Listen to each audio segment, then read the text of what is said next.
ini ya. Muhammadur Rasulullah, Muhammadun Habibullah, Muhammadun Nabiullah, Muhammadun Safiyullah.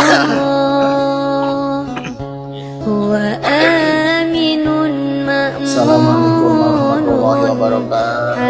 hamidun mahmudun Allahumma syahidun mashhudun Allahumma sholli wa sallim wa nasirun Ijalalika wa kamalika ala zaini ibadika wa asrafi ubadik Asadil arabi wal ajam wa imami taibati wal haram wa tarjumani bilisanil qidam wa manba'il ilmi wal hilmi wal hikmati wal hikam abil qasim sayyidina wa habibina wa syafi'ina wa maulana Muhammad sallallahu alaihi wasallam zilhu syarafan ya Rabb zilhu syarafan ya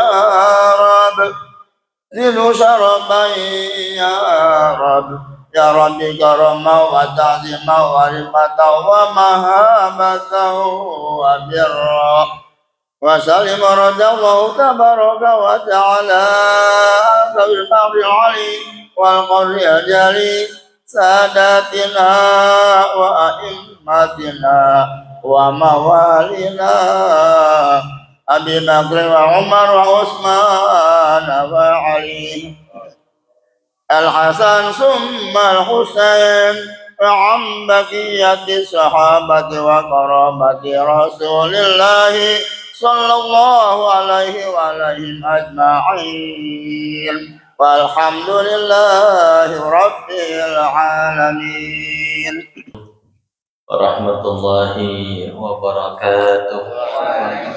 warahmatullahi wabarakatuh.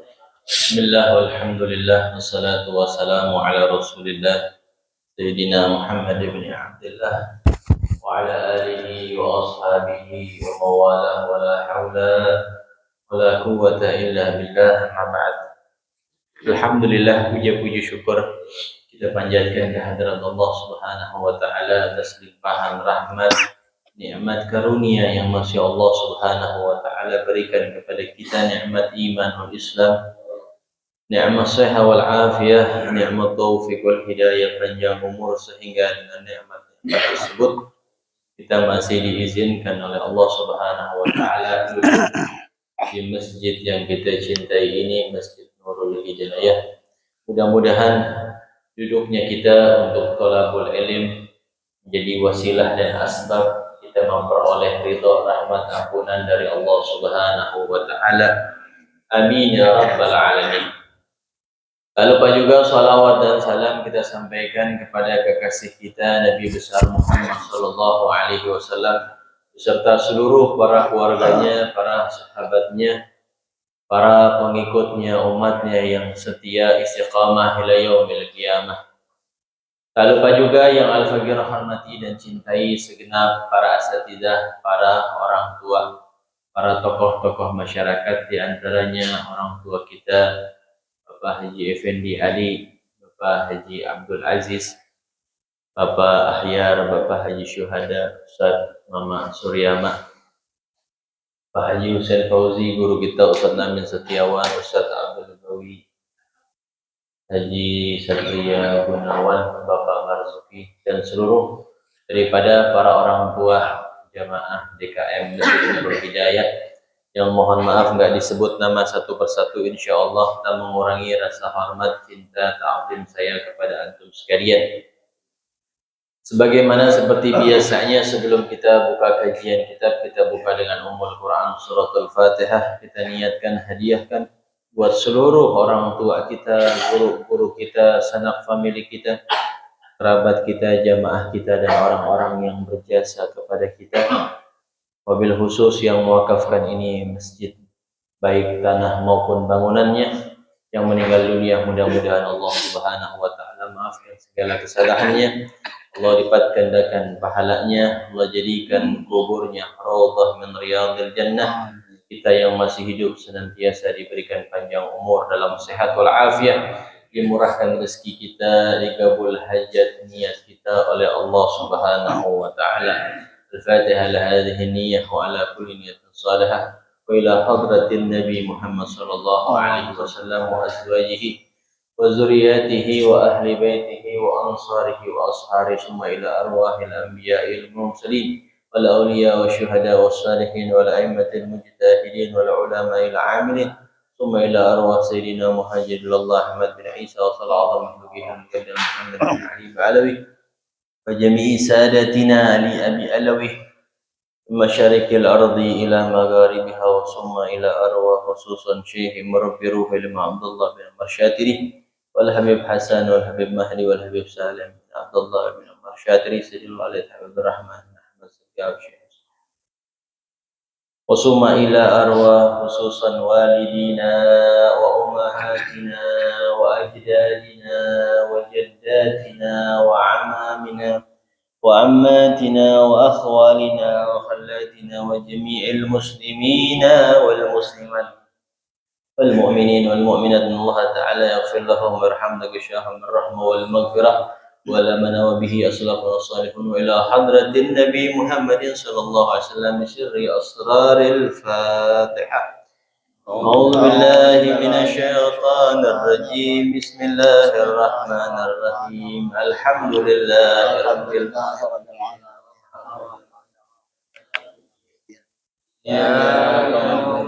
إياك نستعين اهدنا الصراط المستقيم صراط الذين أنعمت عليهم غضب عليهم ولا الضالين آمين. اللهم صل وسلم على سيدنا فاته لما أغلق الخاتم لما سبق الناصر الحق بالحق والهادي إلى صراطك المستقيم وعلى آله حق قدره ومقداره العظيم. اللهم أخرجنا من ظلمات الوهم وأكرمنا بنور الفهم وافتح علينا بمعرفة العلم وحسن أخلاقنا بالحلم وسهل لنا أبواب فضلك وانشر علينا من خزائن رحمتك يا أرحم الراحمين. بسم الله الرحمن الرحيم. قال الشيخ المصنف رحمه الله تعالى وأدام النفع به وببركة علومه وبكم في الدارين آمين. رضي الله تعالى عنكم. Ma'asyiral hadirin rahimakumullah. Pada kesempatan malam Ahad yang mulia ini, ya, kita biasanya buka kitab fikih nikah. Ya, pada kesempatan ini Al-Faqir buka kitab Al-Fawaidul Mukhtarah. Ya, karena memang Al-Faqir belum sempat murojaah. Ya, jadi masih capek. Ya, Ustaz Sahab juga nggak ada ya. Beliau lagi ngurusin adiknya mau nikah. Mudah-mudahan lancar, nggak hujan, berkah semuanya. Bismillahirrahmanirrahim. Ta'limul ahli wal auladi. Bab di dalam kitab Al-Fawaidul Mukhtarah mengajarkan keluarga dan anak-anak. Bab mengajarkan keluarga dan anak-anak. Jadi keluarga dan anak-anak kita merupakan tanggung jawab kita nanti di hadapan Allah. Di sini dikatakan an Ali radhiyallahu anhu fi qoulihi ta'ala ya ayyuhalladzina amanu qu anfusakum wa ahlikum nar. Allah Subhanahu wa taala berfirman, wahai orang-orang yang beriman, qu anfusakum wa ahlikum nar. Jagalah diri kalian dan keluarga kalian dari api neraka. Nah, ini diperintahkan kita sebagai kepala rumah tangga, sebagai imam, sebagai qudwah, sebagai contoh dalam keluarga kita, kita harus mampu menjaga. Pertama, menjaga siapa? Menjaga diri kita dulu. Ya, maksudnya apa? Sebelum kita mengajarkan anak istri kita, terlebih dahulu kita sebagai imam mencontohkan yang baik kepada anak dan istri-istri kita. Anfusakum, diri-diri kita dulu. Kadang kan di zaman sekarang banyak orang tua pandai memerintahkan tapi tidak pandai mencontohkan. Nyuruh anaknya sholat tuh ke masjid, bapaknya gak ke masjid. Jangan main HP mulu, bapaknya 24 jam main HP. Baca Quran, bapaknya Ramadan doang buka Quran. Nah, ini kita kadang-kadang lupa, padahal Allah Subhanahu wa taala bilang anfusakum, diri kita dulu. Kita betulin diri kita dulu. Jadi contoh diri kita dulu. Bahkan nasihat itu akan sampai ke hati seseorang kalau kita menjalankannya juga dengan perbuatan. Jadi kalau kita mau nasihatin anak mau terima kita punya nasihat, kita harus mencontohkan. Ya, karena dakwah itu ada dua, Pak. Ada bil lisan, ada bil hal. Dakwah itu ada dua, ada dengan ucapan, orang ngajak kebaikan, ayo ngaji di Nurul Hidayah malam Ahad, malam Kamis, itu bentuk dakwah juga, ajakan orang untuk melakukan kebaikan. Ayo sedekah di Masjid Nurul Hidayah, lagi bangun masjid, ya lagi merenovasi, itu ajakan juga. Ada juga dengan bil hal, nggak banyak ngomong, tapi langsung action. Nyontoin adabnya Nabi, minum duduk, duduk. Ya, ada dakwah ada hal. Ya. Waqala, dan Imam Ali mengatakan makna dari ayat ya ayyuhalladzina amanu qu anfusakum wa ahlikum nara. Habis kita mencontohkan, kita menjadi contoh buat diri buat keluarga kita jaga diri kita dari api neraka. Jangan lupa kita selamatkan juga anak keluarga kita dari api neraka. Maksudnya apa itu? Kita jauhkan keluarga kita dari api neraka.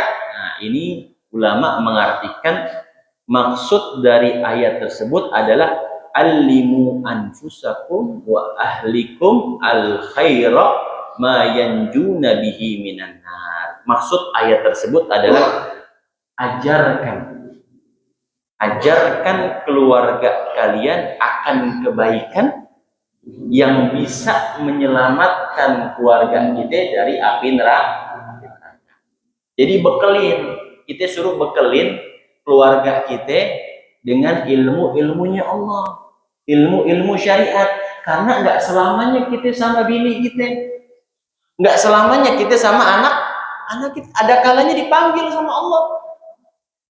Nah, ketika kita dipanggil, anak kita sudah siap meneruskan apa yang kita teruskan. Meneruskan sujud kita, meneruskan bacaan Quran kita, meneruskan tauhid kita kepada Allah, meneruskan hal-hal kebaikan yang kita lakukan. Jadi itu kita bekelin anak kita. Ya, kita bekelin dengan ilmu agama yang kuat.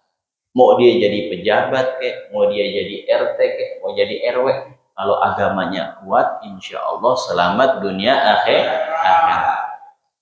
Makanya maksudnya apa? Suruh ngaji. Bagaimana bisa tahu dia baik dan nggak baik kalau nggak ngaji? Kita tahu halal, ini haram dari mana? Dari ngaji. Ini boleh, ini nggak boleh, ini boleh disentuh, ini nggak boleh disentuh. Dari mana? Dari pengajian, Pak. Dari majelis taklim. Nah, kita kasih tahu lagi anak istri kita bekelin agar kalau kita meninggal dunia dipanggil Allah, mereka sudah siap untuk ditinggal oleh kita, dan kita tidak dijadikan beban dan tuntutan nanti di hadapan Allah, karena kita udah ngajarin anak kita udah suruh sholat, kita sudah suruh ngaji, sampai saatnya umurnya dia balik belum mau sholat, belum mau sujud. Nah, nanti di akhirat kita nggak bisa dituntut oleh anak dan keturunan kita. Wa an Ibni Abbas radhiyallahu an, Sayyidina Ibnu Abbas mengatakan, maksudnya anlimu anfusakum wa ahlikum nara faqihuhum wa allimuhum wa adibuhum. Ya, ajarkan mereka ilmu syariat yang kuat dan juga ajarkan adab kepada mereka. Ya, jadi Ibnu Abbas bukan hanya ilmu yang disuruh ajarin, tapi adab. Ya, adab bagaimana kalau jalan, ya, di situ ada orang misalkan, ya, melangkah-langkahin aja apa enggak, ya, ya, kalau sama yang tua gimana sikapnya, nah, itu ada adab. Jangan sampai punya ilmu saja nggak ada adabnya. Sama kayak iblis, berarti ya, iblis makhluk Allah yang alim, sangat pintar iblis, tapi hancur karena nggak ada adabnya sama Allah. Sombong, kalau bahasa Betawinya songong, songong, ya. Akhirnya hancur, ibadahnya ribuan tahun hancur gara-gara sombong atau songong, ya. Jadi itu sangat penting kita mendidik anak kita, apalagi orang laki. Orang laki ini nggak melangkah kakinya kecuali ditanya tentang keluarganya, anaknya, apa yang ditanya, anak ente sholat gak, dan lain-lainnya. Waqala Nabi SAW, dalam faedah yang selanjutnya bersabda Nabi Muhammad SAW, la yalqallaha ahadun bidzanbin a'zama min jahalati ahlihi. Kata Nabi Muhammad SAW dalam kitab Al-Ihya, jelaskan juga, ya, tidak bertemu kepada Allah, tidak berjumpa seseorang kepada Allah bidzanbin, dengan satu dosa, a'zama min jahalati ahlihi, yang lebih dahsyat daripada meninggalkan keluarganya dalam keadaan buta atau bodoh tentang ilmu agama.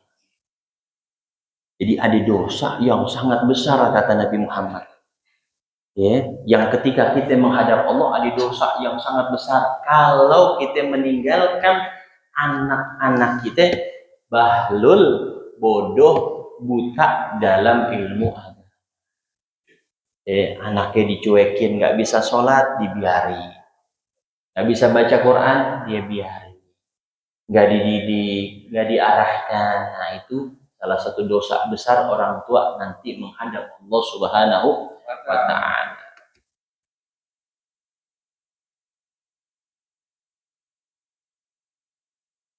Sebentar ya.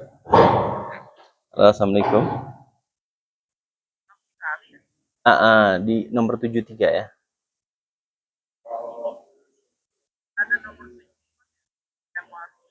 Tanya aja rumah Ustadz Ali di mana, RT 11 RW 4. Saya lagi ngajar di masjid ya. Batuk. Ustadz Ali Haidir. Oke. Ya udah. Ya. 73 RT 11 RW 4. Ya. Ya udah, yuk. Bo. Dalam sini. Kemudian tidak apa namanya? Tanya si Dul, tanya dulu yang maaf ya, iklan dikit ya, bentar ya. Di rumah ada tamu. Ya. Di rumah kagak masak. Ane suruh pesen nasi kapsa, pesen telepon deh. Nomornya nomor tanya, bukan nomor bini, jadi aku ke sini. Ya mohon maaf ya. Jadi kata Nabi SAW, tidak seorang tidak bertemu kepada Allah seorang dengan membawa satu dosa yang lebih dahsyat daripada meninggalkan keturunannya, anak-anaknya tidak paham agama. Ya. Jadi sangat penting kita ajarkan anak kita didik agama dengan didikan Nabi Muhammad SAW. Ya, jangan kita tidak pedulikan. Ya, anak kita nggak bisa sholat, kita cuek. Anak kita nggak bisa ngaji, kita cuek. Ya, anak kita belum bisa wudhu, kita cuek. Nah, itu hati-hati. Ya, nanti kita bakal dituntut sama Allah Subhanahu wa Ta'ala, karena anak adalah amanah anak. Anak, istri, amanah. Setiap amanah akan diminta pertanggungjawaban, jawabannya di hadapan Allah Subhanahu wa taala. Terus faedah yang selanjutnya, hakun ala kulli muslimin ayyabda'a bi nafsihi fayuslihuha bil muwadhabati 'alal faraidi wa tarkil muharramati. Hak atas seorang muslim, ya, dalam faedah selanjutnya, hak sebagai setiap orang muslim ayyabda'a bi nafsihi, ya, selalu memulai dengan dirinya sendiri dulu. Jadi kalau kita mau memperbaiki seseorang, kita harus mulai dari diri kita dulu. Ya, jangan sampai kita atamuruna an-nasa bil birri wa tansawna anfusakum wa tatluna al-kitab afala ta'qilun. Ya, kita perintahkan orang berbuat baik, tapi kita nggak berbuat baik. Nah, ini juga ditanya nanti sama Allah. Jadi yang harus kita mulai siapa? Diri kita dulu. Ya, sebelum kita benahin keluarga kita, kita mulai itu sambil jalan. Kita sholat, kita ajarin anak kita sholat. Terus kita baca Quran, kita ajarin anak kita baca Quran. Terus wudunya gimana, sholatnya bagaimana. Ini banyak sekali, Anda sering lihat. Anda lagi arisan waktu itu. Anda lagi arisan. Masuk waktu sholat. Masuk waktu sholat. Ini Bapak nanti boleh cross check ya di rumah istri-istrinya gimana sholatnya. Ketika sholat, Anda lihat sebagian perempuan sholat karena emang di sholat assalamualaikum tuh perempuan berhadapan sama kita, dia memakai mukenanya, lehernya kelihatan ya, segini kelihatannya. Sini aurat ini, sini aurat, mesti ditutup. Nah ini kelihatan di sininya nih, di bawah dagu tuh aurat, jadi mesti lebihin di dagu ngepas atau dilebihin sedikit, jangan di bawah sini nih. Padahal lakinya suka ngaji, ya suka ngaji. Nah ini nggak cuek sama bininya, perhatikan. Ya rambutnya jangan sampai ada yang keluar nih rambut itu. Kalau mau kenanya udah tepok, tau nggak udah tepok? Transparan. Nih kalau dia pakai mau kena rambutnya nongol tuh, pada jabrik. Beliin yang baru. Nih itu aurat mesti lihat, mesti ketutup. Sayang, ya bedakan kita orang yang suka ngaji sama yang nggak ngaji harus beda kualitas ibadahnya. Istri kita juga kita bilangin tanggung jawab kita. Ya kalau kita nggak mampu ajarin istri kita kita suruh ngaji keluar. Kalau kita nggak mampu nih, kita sibuk nyari rezeki, kita nggak mampu ngajar istri kita, suruh keluar deh, agar kita nggak kena tuntutan sama Allah, suruh ngaji. Ya di sini nih kebuka anak itu banyak sekali Anda lihat. Anda mengingatkan agar nanti kita perhatikan istri-istri kita agar auratnya tidak terlihat, khususnya perempuan. Kalau laki mah gampang, laki bahasa kasarnya nggak pakai baju juga, sarungnya di atas pusar juga sah-sah aja, auratnya cuma pusar sampai dengkul. Perempuan Pak yang repot, ya kesian dia. Ya kita perhatikan nih, ente perhatikan terpulang, ente perhatikan istri ente sholat isya, jangan ente tegur, ente liatin dulu nih sholatnya nih, keker, pasti sininya kelihatan. Nah itu nggak sah dalam mazhab Syafi'i, mesti ketutup karena yang boleh kebuka hanya muka saja. Ya. Terus fayuslihuha bil muwadhabati 'alal faraid wa tarkil muharram. Harus yang kita mulai dari diri kita yang pertama apa? Mengerjakan hal yang wajib dan meninggalkan hal yang diharamkan. Itu yang pertama. Bukan sunnah. Wajib 5 waktu kita jaga, tinggalin yang haram. Yang paling berat ninggalin haram paling berat. Ya, makanya pahalanya gedean orang ninggalin haram dibandingkan mengerjakan faraid. Ya, ninggalin haram paling berat. Derajatnya berapa ratus derajat kemarin di kitab Mukasyaful Qulub. Ingat nggak? Kitab Mukasyaful Qulub yang kita pernah bahas, orang sabar meninggalkan kemaksiatan berapa derajat? 700 derajat. Ya, 700 derajat. 1 derajatnya di antara lapisan bumi yang ketujuh, langit yang ketujuh dan lapisan bumi yang ketujuh, 1 derajatnya. Meninggalkan 1 keharaman. Ya, berat ninggalin 1 haram ya. Belum ada aja, kalau di depan mata ada juga Allahu a'lam bishawab. Ya. Summa yu'allimu dzalika ahla baitihi. Dan kemudian tugas kita ini sebagai orang tua, ketika kita sudah menjaga hal yang wajib dan menjauhkan hal yang diharamkan, kita ajarin keluarga kita. Keluarga dulu tuh. Jangan orang kita jago banget ngajarin. Anak orang kita ajarin, anak sendiri kagak diajarin. Diajarin. Ngajarin Quran, anak orang jago banget, anak sendiri dilupain, padahal dituntut nanti. Anak kita bakal nuntutnya ke siapa? Ke kita, orang tuanya. Jangan sampai seperti itu. Anak tetangga diajarin, anak bosnya diajarin, anak-anak di masjid diajarin, anaknya dia lupa ajarin. Nah, salah.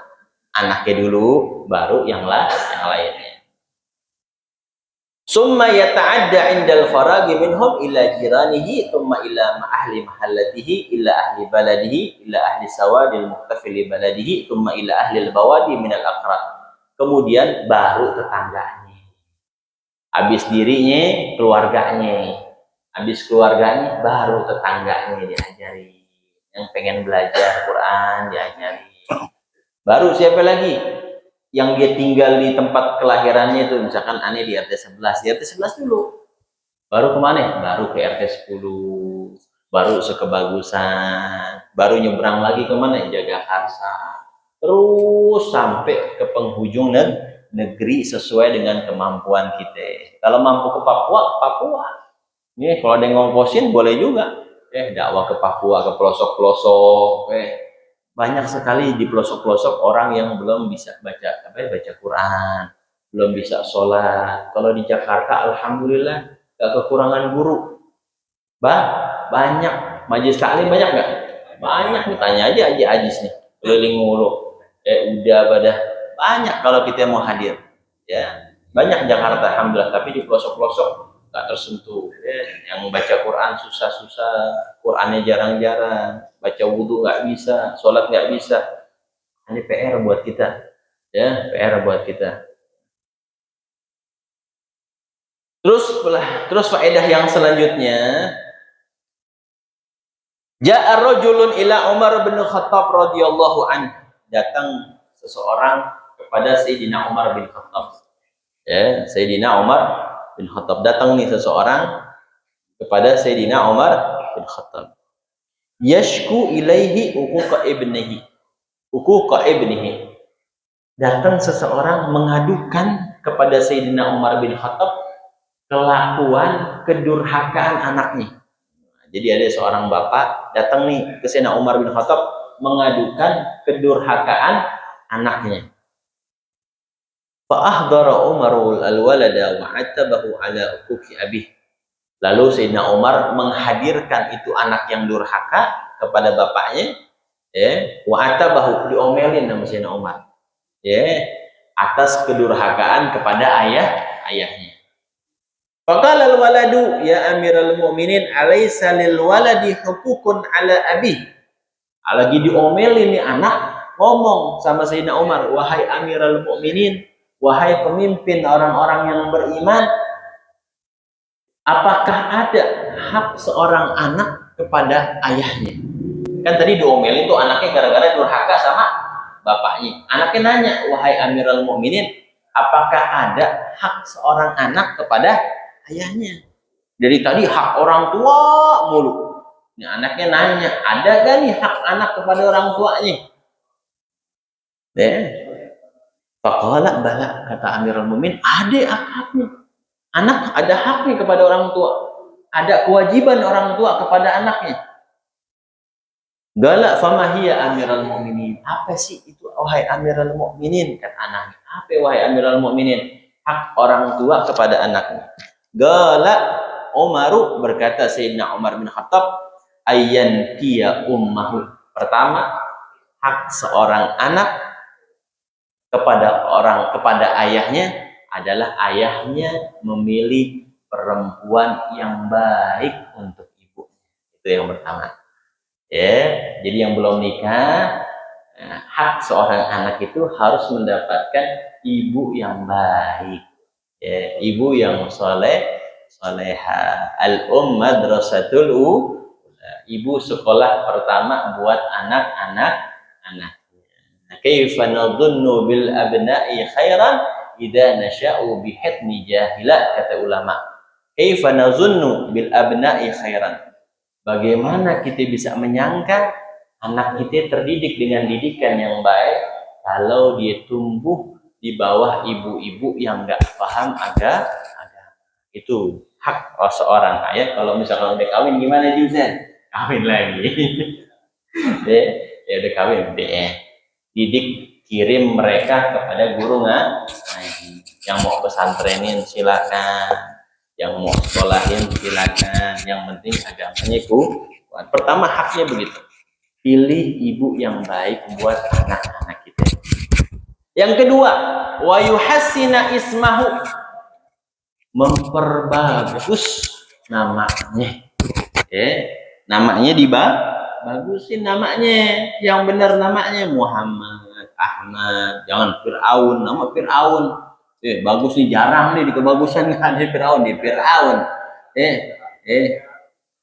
Syayatin, misalkan Syayatin, nama yang bagus. Nah, nama yang bagus adalah hak anak kita kepada orang tuanya. Nama adalah doa. Jangan lihat di Google ya. Kita lihat di Google jadinya salah. Ya, di Google melihat Google aja. Ya, tanya Ustadz situ yang paham siapa. Ya, kayak Haji Husain kan dekat sama Kiai Marwazi. Tanya Kiai Marwazi. Bener gak nih artinya? Ada namain anak Nara kata ulama. Nara apa? Narun, jangan-jangan api.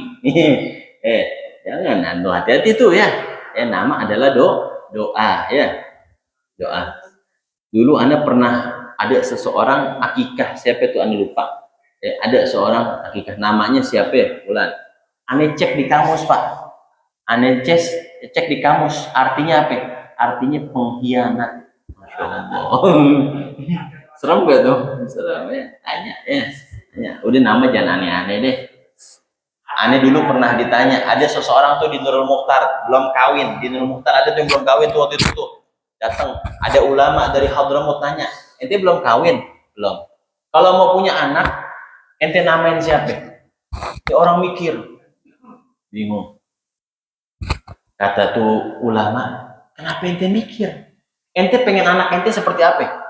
Ganteng, alim, soleh. Mau kayak gimana? Pinter berbisnis. Siapa yang namanya lebih hebat dari Muhammad? Ada yang namanya lebih hebat dari Muhammad? Nabi Muhammad makhluk yang sempurna ya? Komplit gak? Ente mau ganteng? Ada di Nabi Muhammad. Ente mau yang ahli sujud? Ada di Nabi Muhammad. Ente mau pinter? Ada di Nabi Muhammad, orang-orang cerdas. Pinter berbisnis? Nabi Muhammad dari remaja berdagang. Ente mau jadi orang ente orang sabar? Ada di Muhammad. Mau cari yang gimana? Kenapa ente pikir nama yang ajib Muhammad semuanya ada? Iya, dia baru melek. Mau nyari nama apa ente?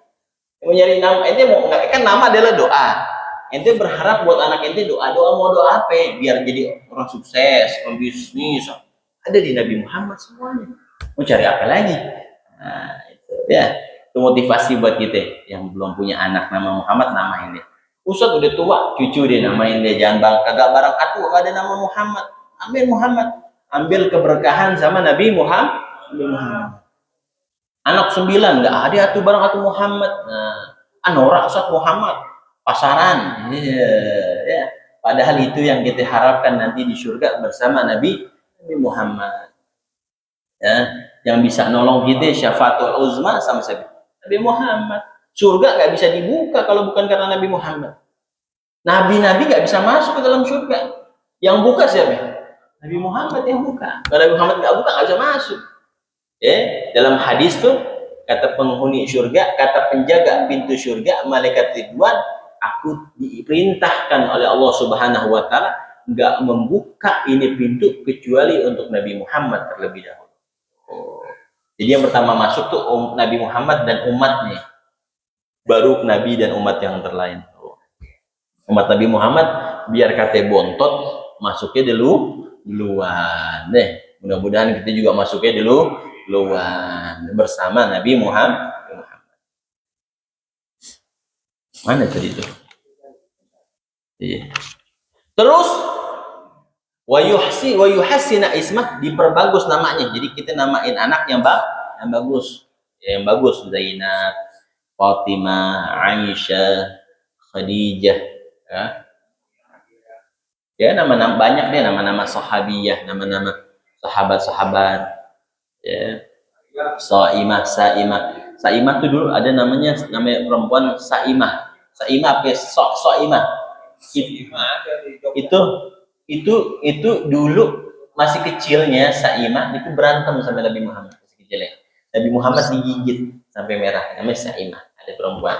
Ya, insyaallah. Ya, ada itu sahabiyah banyak. Ada Sofia, ya. Ada Mariyatul Qibtiyah. Siapa itu Mariyatul Qibtiyah? Nah, kalau kita mau yang antik-antik banyak, Pak. Kalau kita ngaji, Pak, yang jarang gitu. Kita kan biasanya orang nih mau yang antik saat Maria Al-Qibtiyah nggak ada di sini, bagus coba deh. Nama Maria Al-Qibtiyah. Nggak ada deh. Itu istrinya Nabi Muhammad tuh, budak Persia. Ya, ibunya Sayyidina Ibrahim, anaknya Nabi yang bernama Ibrahim. Semua anak Nabi dari Sayyidina Khadijah. Satu Ibrahim dari Maria Al-Qibtiyah. Budak Persia yang sangat cantik dan solehah. Maria Al-Qibtiyah banyak. Ya, siapa lagi? Dihya. Dihya sahabat Nabi yang paling ganteng. Sayyidina Dihya. Muhammad Dihya banyak. Ya, Jibril itu Pak dalam riwayat kalau datang kepada Nabi itu berubah bentuknya dengan Sayyidina Dihya. Ya, seringan pakai Sayyidina Dihya karena sahabat Nabi yang paling ganteng adalah Sayyidina Dihya. Ya. Aman cucu kita Dihya nggak ada di kebagusan Dihya, belum mendengarnya Dihya di kebagusan. Ya, Muhammad Dihya atau siapa banyak kalau kita mau tanya, mau cari tahu. Banyak di kitab-kitab para sahabat, para orang soleh namanya nggak kalah bagus, ya nggak kalah tren, ya bahasa gitunya nggak tren, nggak tren, ya enak, ya kalau gitu kan pengen yang wah gitu ya. Di azan, Hasan bagus nama cucunya Nabi Muhammad, sabunya buang deh, sabunya buang. Hasan udah bagus Hasan.